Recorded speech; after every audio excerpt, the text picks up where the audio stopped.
ഇത്രയും വലിയ ആകസ്മികമായ ഒരു ദുരന്തം ഉണ്ടാവുമ്പോൾ ഓരോ വ്യക്തിയുടെയും മനസ്സ് ചോദിക്കാനാണ് എന്താ ഇങ്ങനെ സംഭവിക്കുക.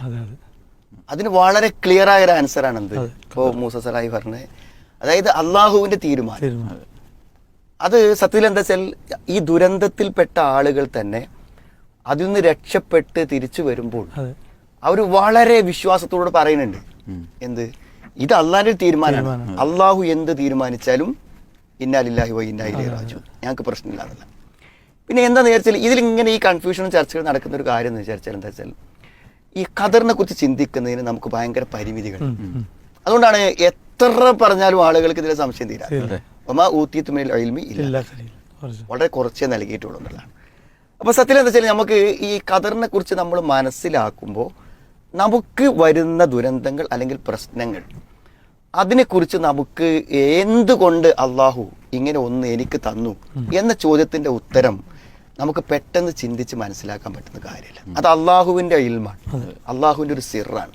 ഇപ്പോൾ ഉദാഹരണം പറയുകയാണെങ്കിൽ നമുക്ക് പെട്ടെന്ന് മനസ്സിലാവും. പിന്നെ ഒരു ഖിളിർ നബി ഒരു കുട്ടിനെ കൊല്ലുന്നുണ്ട് അൽ-കഹ്ഫിന്റെ സൂറത്തിൽ. അപ്പോൾ ആ കുട്ടിനെ എന്തിനു കൊന്നു എന്നതിന്റെ ഉത്തരം ഒരിക്കലും ആ മാതാപിതാക്കൾക്ക് മനസ്സിലാക്കാൻ പറ്റൂ, ഒരു കാലത്തും മനസ്സിലാക്കാൻ പറ്റൂല. അതിപ്പോ അള്ള പറഞ്ഞതുകൊണ്ട് ആ കുട്ടീനെ കൊണ്ട് എന്താണോ രക്ഷിതാക്കൾ പ്രതീക്ഷിക്കുന്നത് അതിന്റെ നേർ വിപരീതമാണ് ആ കുട്ടിനെ കൊണ്ട് സംഭവിക്കുന്നത്. അപ്പൊ ആ കുട്ടി മരിക്കേണ്ടതാണ്, അയാളുടെ മനസ്സിലാകാം. ഇനി വേറൊന്ന്, ചിലത് നമുക്ക് ഖിയാമത്ത് നാൾ വരെ മനസ്സിലാവില്ല. ഇപ്പൊ തന്നെ പറയണമെങ്കിൽ ആ കെൻസ് ആ മറച്ചു വെച്ചല്ലോ, ആ മതില് പൊളിഞ്ഞാടിയപ്പോൾ അതിൻ്റെ ഉള്ളിൽ നമുക്കൊരു നല്ല മനുഷ്യന്റെ സമ്പത്ത് പിൻതലമുറക്ക് കിട്ടാൻ വേണ്ടി അള്ളാഹു സൂക്ഷിച്ചു വെച്ചതാണ്. അതെങ്ങനെയാണ് എന്ത് ചെയ്യാൻ പറ്റുക, നമുക്ക് മനസ്സിലാക്കാം. അപ്പൊ അത് കാര്യമില്ല. അപ്പോ ഈ ഖദറുകൾ എന്താണ് എന്ന് ഇപ്പൊ ഈ ഒരു മഹാദുരന്തത്തിൽപ്പെട്ട ഒരാള് അല്ലെങ്കിൽ ബാക്കിയായ ഒരാള് എന്താണ് ഇതിന്റെ ഭാവി എന്നൊരു പക്ഷേ എന്ത് ചെയ്യാൻ പറ്റൂല, ഒരിക്കലും അവർക്ക് ചിന്തിക്കാനോ ആലോചിക്കാനോ പറ്റൂല. അതുകൊണ്ട് നമ്മൾ എവിടെ നിന്നാൽ മതി, ഇത് അള്ളാഹുവിന്റെ ഒരു തീരുമാനം, ആ തീരുമാനമാണ്.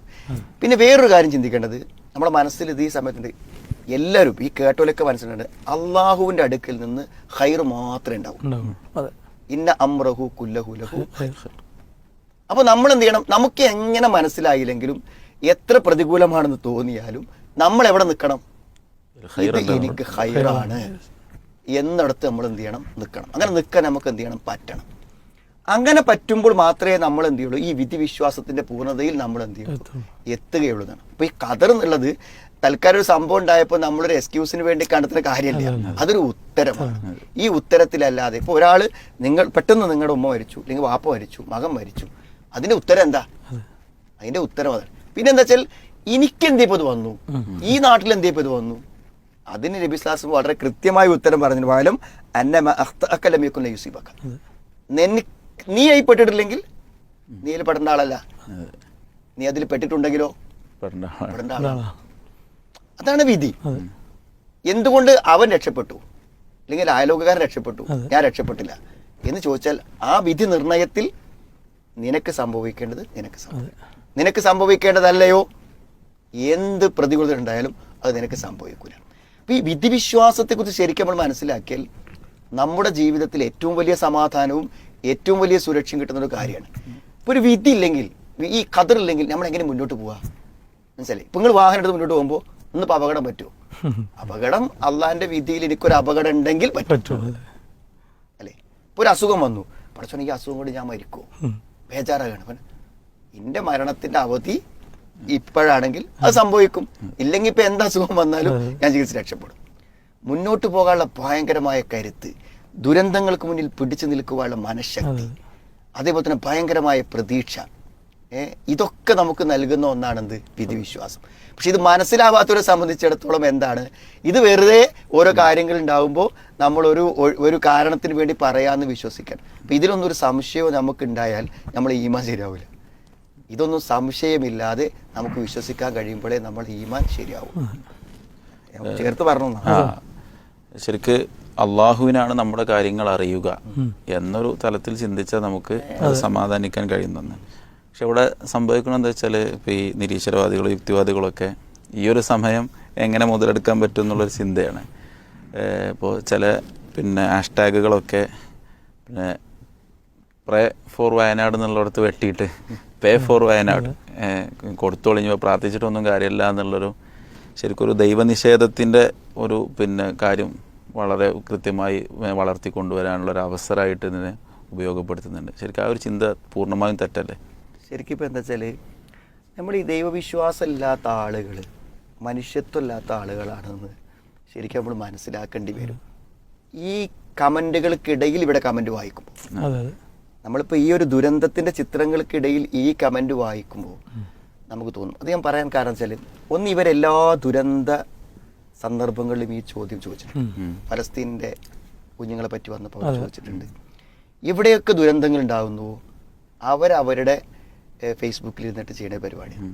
ഞാനിതൊരു മനുഷ്യത്വരഹിതം എന്ന് പറയാൻ കാരണം എന്താണെന്ന് വിചാരിച്ചാൽ, ഇപ്പോൾ ആ ദുരന്ത മുഖത്തു നിന്ന് രക്ഷപ്പെട്ട ഒരു സഹോദരി, അവർ ഈ കോൺക്രീറ്റിൽ പെട്ടിട്ട് അതിൻ്റെ ഒരു അടുക്കളയിൽ നിന്ന് പുക പോകാനുള്ളൊരു ദ്വാരത്തിലൂടെ അവർ പുറത്ത് കടന്ന് ഒരു കുട്ടിൻ്റെ വിരൽ പിടിച്ച് അതിനെ വലിച്ച് പുറത്തേക്കിട്ട് തുണിയിൽ പൊതിഞ്ഞ് പുറത്തേക്കിട്ട് കോൺക്രീറ്റിന് അടിയിൽ കുടുങ്ങിക്കിടക്കുന്ന മറ്റ് 2 പേരെ രക്ഷപ്പെടുത്തി പോയി ചെന്ന് തരും ഒരു കാട്ടാനൻ്റെ മുന്നേക്ക്. എന്നിട്ട് ആ കാട്ടാൻ്റെ കാലിൻ ചോട്ടിലാണ് അവർ നേരം പൊളിക്കുന്നത് വരെ ജീവിക്കുന്നത്. ദൈവം എന്നെ രക്ഷപ്പെടുത്തി എന്നല്ലാതെ എന്ത് പറയാൻ പറ്റും? കാരണം ഒന്നും കാണില്ല, കൂരാക്കുയിരിട്ട്. കുറച്ചൊക്കെ നീന്തൽ അറിഞ്ഞുകൊണ്ട് വെള്ളം ഞാൻ ചാടിക്കടന്നു എന്ന് പറയുമ്പോൾ എന്താ വെച്ചാൽ, ഇവിടെ ഈ ദുരന്ത മുഹൂർത്തത്തിൽ നിൽക്കുന്ന ആളുകൾ ദൈവത്തിലുള്ള പ്രതീക്ഷയിലാണ് എല്ലാം കൈകാര്യം ചെയ്യുന്നത്. അപ്പം അവരുടെ ഇന്നത്തെ വലിയ ആശ്വാസം എന്തെല്ലാന്നറിയോ? നമ്മൾ കൊടുക്കുന്ന തുണികളോ വസ്ത്രങ്ങളോ അല്ല. അവർക്ക് മനസ്സിന് സമാധാനം കിട്ടുന്ന ചില ഉത്തരങ്ങളാണ് ആവശ്യം. ആ ഉത്തരങ്ങൾ എന്താണ്? ദൈവം. ഇനി അവരുടെ ഭാവി പ്രതീക്ഷ എന്താണ്? ഇനി എനിക്ക് വീടുണ്ടാവും, എൻ്റെ രോഗം മാറും, അതൊക്കെ എന്നെ എന്ത് ചെയ്യും? അതിനാണ് ഈ പ്രാർത്ഥിക്കുന്നത് നമ്മൾ പോസ്റ്റിലിടുന്നത്. പിന്നെ നിങ്ങൾ ആലോചിച്ചോക്ക്, നമ്മളിപ്പോൾ ഒരു രോഗിനെ കാണാൻ ചെന്നു, അയാൾ ഭയങ്കര വേദന പറയുമ്പോഴാണ് എനിക്ക് വേണ്ടി ഞാൻ പ്രാർത്ഥിക്കാട്ടോ എന്ന് പറയുമ്പോൾ അയാൾക്ക് എന്ത് ചെയ്യുന്നുണ്ട്? ഒരു സമാധാനം ഉണ്ടാകുന്നുണ്ട്. ഇത് നമ്മൾ വെറുതെ പറഞ്ഞല്ല. ഇപ്പോൾ ഒരു നിരീശ്വരവാദി ഒരു മരണപ്പെട്ട വീട്ടിൽ ചെന്നിട്ട് മരണത്തിന്റെ ബന്ധുക്കളെ കണ്ടപ്പോൾ ഞാനൊന്ന് പതച്ചു പോയി. കാരണം എന്താ, എന്ത് പറയും ഇവരോടെന്ന്? ഇതൊരു വലിയ ഉത്തരമാണ്. ഈ ഉത്തരത്തെയാണ് ഇവർ പരിഹസിക്കുന്നത്. ഞാൻ പറഞ്ഞു, ഇവർക്കൊരു ആശ്വാസ വാക്ക് പറയാൻ പറ്റൂലെങ്കിൽ ദൈവത്തെ കൊണ്ടോ പരലോകത്തെ കൊണ്ടോ സമാധാനിക്കുന്നവർ സമാധാനിച്ചോട്ടെ എന്ന് വിചാരിക്കാനുള്ള മനുഷ്യത്വവർക്കില്ല. അവിടെയാണ് നമ്മളെ പ്രശ്നം. ഒരാള് കരഞ്ഞുകൊണ്ടിരിക്കുന്ന ഒരാൾക്ക് ആശ്വാസം കിട്ടുന്ന ഒരു വാക്ക് ഒരാൾ പറയുകയാണെങ്കിൽ നമ്മൾ അവിടെ നിന്നിട്ട് അതൊന്നും പറഞ്ഞ് സമാധാനിപ്പിക്കണം എന്ന് പറയണോ? അയാൾക്ക് സമാധാനം കിട്ടിക്കോട്ടെ എന്ന് വിചാരിച്ചാൽ മതി. പിന്നെ മാത്രമല്ല, ഇതിപ്പോ മൂസസലായി പറഞ്ഞ മാതിരി ആ പ്രേ എന്നുള്ളത് വെട്ടി ഡൊണേറ്റ് എന്നുള്ളത് മാർക്ക്. ഈ ഡൊണേഷൻ ആരാ കൊടുക്കുക? ഇവരെടുക്കും. ഈ ഡൊണേഷൻ കൊടുത്ത ആൾക്കാരുടെ കമന്റ് വായിച്ചു നോക്ക് നിങ്ങൾ. അവരൊക്കെ ഞാൻ എൻ്റെ പൈസ കൊടുക്കുമ്പോൾ അത് പോയി എന്നല്ലേ ഇവർക്ക് വിചാരിക്കാൻ പറ്റുള്ളൂ. അവർക്ക് അതിനൊരു ലക്ഷ്യമില്ലല്ലോ. നേരെ മറിച്ച് ഇനി ഒരു വിശ്വാസം ഇല്ലാത്തവരും കൊടുക്കണം. എങ്ങനെ അറിയോ? ഞാൻ കൊടുത്താൽ എനിക്ക് തിരിച്ചു കിട്ടും. ഒരു വിശ്വാസത്തിന്റെ മനസ്സിലെന്താണ്? മൻകാന ഫി ഹാജത്തി അഖീ കാന അല്ലാഹു ഫി ഹാജത്തി. ഒരാൾ ആവശ്യം നമ്മൾ നിറവേറ്റി കൊടുത്താൽ നമ്മളെ ആവശ്യം അത് നിറവേറ്റും. നമുക്കിത് പരലോകത്ത് കോടികളായി വീട് കിട്ടും. അയാളുടെ മനസ്സിലേക്ക് ഒരു സന്തോഷം പ്രവേശിച്ചാൽ അത് നമുക്ക് സ്വർഗമായി പരിണമിക്കും. ഇതൊക്കെ ഉള്ളവരല്ലേ ഈ കൊടുക്കണത്. മനസ്സിലായില്ലേ? ഈ പ്രാർത്ഥിക്കണം, ഒരു ദൈവമുണ്ട്, പ്രാർത്ഥിക്കണം എന്ന് വിശ്വാസമുള്ളവരെ ഡൊണേഷൻ കൊടുക്കുള്ളൂ. പ്രേന്ന് വെട്ടിയിട്ട് ഡൊണേറ്റ് എന്ന് മാർക്കിട്ട് സത്യത്തിൽ എന്താ വെച്ചാല് മനുഷ്യത്വമില്ലാത്ത, എന്നാ പിന്നെ വരെ പറ്റി ബുദ്ധി ഉണ്ടെന്ന് അവർ പറയാം. ബുദ്ധി ഉണ്ടെന്ന് പറയാൻ പറ്റുമോ? അങ്ങനെ ഉണ്ടെങ്കിൽ ഇവർ ചോദിക്കണോ എന്തുകൊണ്ട് അവിടെ ദുരന്തമുണ്ടായി എന്ന് ഇവർ ചോദിക്കാൻ പറ്റുമോ? കാരണം പത്രം മുഴുവൻ വായിച്ചാൽ അറിയാൻ പറ്റും. 40 സെന്റിമീറ്റർ ഇതിൽ വെള്ളം നിറഞ്ഞാൽ ഉരുൾപൊട്ടൽ ഉണ്ടാവും. ഇത്രയധികം മഴ ഹെവി ആയിട്ട് പെയ്താൽ അവിടെ ഉരുൾപൊട്ടൽ ഉണ്ടാവും. എന്നാൽ ഉരുൾപൊട്ടൽ വന്നു കഴിഞ്ഞാൽ എന്ത് ചെയ്യും? സ്വാഭാവികമായും അതിന്റെ പാറയും കല്ലൊക്കെ ഉണ്ടെങ്കിൽ വീടുകളൊക്കെ ഒലിച്ചു പോകും. അതിലും പിന്നെ മാന് ചത്തി കിടക്കണുണ്ട്, മരങ്ങൾ മറിഞ്ഞു കിടക്കുന്നുണ്ട്, മനുഷ്യന്മാർ മരിച്ചെടുക്കുന്നുണ്ട്, ഒക്കെ ഉണ്ട്. ഇതിപ്പോ ഒരു ശാസ്ത്രത്തിന് ഉത്തരം കിട്ടാത്ത കാര്യം, ഒരു ശാസ്ത്രത്തിന് ഉത്തരം കിട്ടാത്തൊരു കാര്യമാണോ അത്? ഞാൻ പറഞ്ഞത് യഥാർത്ഥത്തിൽ പ്രകൃതിയിൽ സംഭവിക്കുന്ന ഇത്തരം ദുരന്തങ്ങളെ ഈ രൂപത്തിൽ ദൈവനിഷേധത്തിനും പരിഹാസത്തിനും ഉപയോഗിക്കുക എന്നുള്ളത് മാത്രമാണ് ഇവരുടെ ലക്ഷ്യം. ഇവരുടെ മനുഷ്യത്വരഹിതമായ കമന്റുകളായിട്ട് മാത്രമേ നമുക്ക് ഇതൊന്നും ഉത്തരം അർഹിക്കുന്നില്ല. ശരിക്കും നമ്മൾ ഈ ചർച്ചയിൽ തന്നെ ഈ ചോദ്യം എന്താണ് വരാൻ പറ്റാത്ത ചോദ്യമായിട്ടാണ് ഞാൻ കാണുന്നത്. കാരണം അവരെ നമ്മൾ മുഖവിലക്ക് എടുക്കാനേ പാടില്ല. കാരണം അത്ര മനുഷ്യത്വരഹിതമായ ആളുകളാണ്. ഈ സഹായം സ്വന്തം ജീവൻ ബലിയർപ്പിച്ചിട്ട് അവിടെ പോയി പണിയെടുക്കുന്ന ആൾക്കാരുടെ മനസ്സെന്താണ്? ഒരു നന്മ. ആ നന്മ ചെയ്യാനുള്ള മനസ്സ് ആർക്കേ ഉണ്ടാകുള്ളൂ? ഒരു വിശ്വാസിക്കേ ഉണ്ടാവും.